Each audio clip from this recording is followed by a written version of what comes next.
So in the morning, the chickens step on this board. It's connected to a spring, and the door pops open and the chickens go out.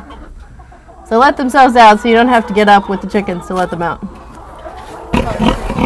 Most people think chickens are vegetarians, but they're not. They're omnivores. And so they really need animal protein to be healthy, and one thing they love is bugs. And so this little handy thing is a maggot bucket. It has little holes in it for maggots to come out, and you put in here something like roadkill or a raccoon that you have trapped trying to eat your chickens. The flies fly in the holes and lay their eggs, and the maggots fall out. The maggots fall out the holes, and the chickens run over and eat them, and it's kind of amazing. They can apparently hear the maggot coming out of the hole from quite a distance, and they will run over, and right as it falls to the ground, eat it. How long does the food last in the bucket for the maggots? It'll get all consumed within maybe 4 or 5 days. Yeah, and then there's just bones and fur and stuff left in there. And you can put scraps of things, whatever, anything that flies like to eat, you can put in there. I'm raising pastured poultry and eventually beef and lamb that will be 100% grass-fed, organic, soy-free, raised outdoors the way you would think a farm should be. How long have you been farming? About 2 years. 2 years? Yeah. What inspired you to get into the food business? Well, my dad was diagnosed with terminal cancer, and so I started looking into the relationship between food and health, and I learned a lot, and I started getting into buying local foods, and I started buying meat and other products from local farms, and I got an opportunity to farm at one of the farms where I had been buying from, and that's how I got started. These are some laying hens. They're about 4 months old, so they're not laying yet.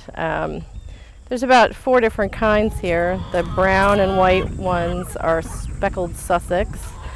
They lay a speckled egg, and the black ones are cuckoo marron, and they lay a dark brown egg. And then the tan and mixed colored ones are Americanas, and they lay blue and green eggs.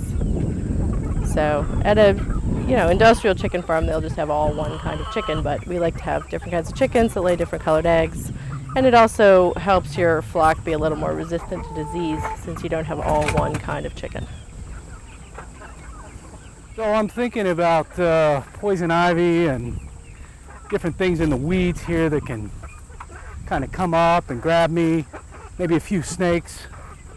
Erica's gone over to the chicken mobile. These are going to be a little more mature chickens, I suppose, the kind of chickens that are pretty much ready for the dinner table. So let's go have a look. Come on, walk with me.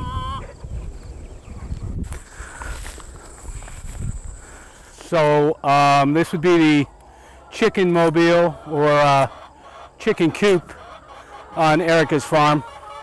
Let's take a look inside and see how she handles her chickens. These are laying chickens. I assume that would be egg laying. So the chickens are supposed to be laying their eggs in these boxes, and some of them do. And then it's sloped and it rolls away, and the eggs land down here where they stay clean. But as you can see, they're laying in the corners most of the time, and there's not a whole lot I can do about that. So do you get 1 egg a day? About 1 per chicken, yeah. And I'll put some of these eggs up in here. So these are small eggs because these chickens have just started laying. These are called pullet eggs. They're getting to be close to normal size, but they start out with a small egg.